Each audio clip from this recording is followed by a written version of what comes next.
यह बात उस समय की है जब मेरी गर्मियों की छुट्टियां चल रही थी। उस समय मैं अपने मामा के गांव छुट्टियां बिताने गया हुआ था। वो गांव बहुत ही सुंदर था और वहां के खेत, खलियान और पहाड़ भी काफी सुंदर थे। गांव पहाड़ों के बीच में बसा हुआ था। वहां के लोग भी काफी अच्छे थे और मैत्री स्वभाव के थे। दिन में वहां पर काफी गर्मी पड़ती थी, पर रात एकदम ठंडी होती थी। मैं और मेरे मामा रात में घर के बाहर ही खाट बिछाकर सोते थे। एक बार मैं देर रात तक अपनी मामी जी से बातें कर रहा था। बातों ही बातों में मैं मामी जी से पूछने लगा कि मामी जी, ये बताइए, इस गांव में आपने कोई चुड़ैल वुड़ैल नहीं देखी है क्या? वैसे मैं आपको बता दूं कि मुझे भूत चुड़ैल की कहानियां सुनना काफी दिलचस्प लगता था, पर मेरी मामी जी बोली कि रहने दे, फालतू में तू डर जाएगा और रात को ढंग से सो भी नहीं पाएगा।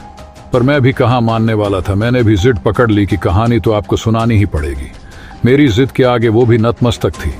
उन्होंने कहा कि इस गांव में बहुत सी चुड़ैल रहती हैं, पर किसी को दिखती नहीं है। मैं बीच में ही बोल पड़ा कि जब किसी को वो दिखती नहीं है तो फिर कैसे पता कि वो यहाँ रहती हैं? मामी जी बोली कि हाँ, किसी ने उन्हें देखा तो नहीं है, पर फिर भी कुछ लोगों ने उन्हें महसूस किया जरूर है। मैं बोला कि क्या आपने उन्हें देखा या महसूस किया है? मामी जी, हाँ शायद, और हंसने लगी। मामी जी, आप मुझसे मजाक मत करो, अगर आपने देखा है तो बताओ, मैंने उनसे पूछा। उनका जवाब नहीं में था।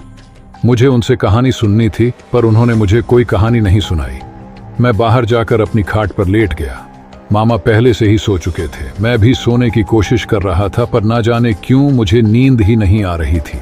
मैं बस उन्हीं सब चीजों के बारे में सोच रहा था कि ना जाने कब मुझे नींद आ गई। मुझे सही से तो नहीं पता, पर शायद आधी रात को मेरी नींद अचानक से किसी के पैरों की आवाज से खुली। उस समय मेरे मामा जी तो सो ही रहे थे। मैं आश्चर्य में था कि इतनी रात को कौन हो सकता है, पर मेरी इतनी हिम्मत नहीं हो रही थी कि मैं खाट से उठकर पीछे देखूं कि कौन चला आ रहा है। उस समय मैं थोड़ा डरा हुआ भी था, क्योंकि उस रात मैं मामी जी से भूत चुड़ैल की बातें कर रहा था। मैंने सोचा कि चुपचाप होकर देखता हूं कि कौन है। धीरे धीरे वो आवाज बढ़ती जा रही थी।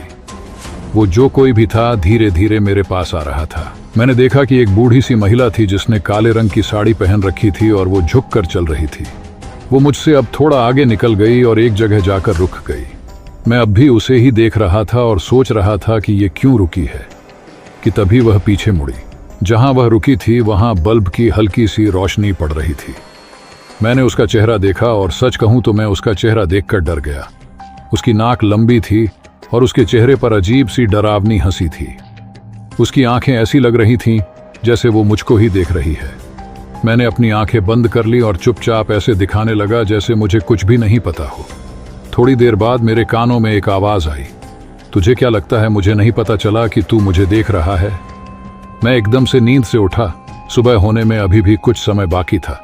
मैं बोला, भगवान का लाख लाख धन्यवाद है कि यह एक सपना था। दोपहर के समय गांव के ही एक घर में लोगों का जमावड़ा, भीड़ लगा था। सब लोग चिल्ला रहे थे कि इस पर चुड़ैल आई है। मैं भी उनकी ही भीड़ में खड़ा था। सामने एक महिला पागलों की तरह हरकतें कर रही थी। सब लोग बोल रहे थे कि इस पे चुड़ैल का साया है। कोई कह रहा था कि रात को यह बाहर पेशाब करने गई, फिर लौटी ही नहीं। सुबह यह गांव के आखिर में उगे बरगद के पेड़ पर बैठी थी और कुछ गांव वाले इसे वहां से लेकर आए हैं। वो सबको देखकर हंस रही थी। एक समय ऐसा भी आया जब उसने मेरी तरफ देखा और हंसते हुए बोली कि तुझे क्या लगता है, मुझे नहीं पता चला कि तू मुझे देख रहा था। मैं समझ गया था कि मैंने जो रात में देखा था वो मेरा सपना नहीं बल्कि हकीकत थी। मैं बहुत डर गया और वहां से भाग गया। अगले ही दिन मैंने मेरे मामा जी से बोला कि मुझे मेरे घर छोड़ दो। मुझे नहीं पता कि वो महिला चुड़ैल कौन थी और वो मुझे क्यों दिखी।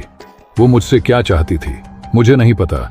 उस गांव की महिला के साथ उसने क्या किया, पर अब भी मैं उस रात के बारे में सोचता हूं तो डर जाता हूं। सो आई होप गाइस आपको ये हॉरर स्टोरी अच्छी लगी होगी। धन्यवाद।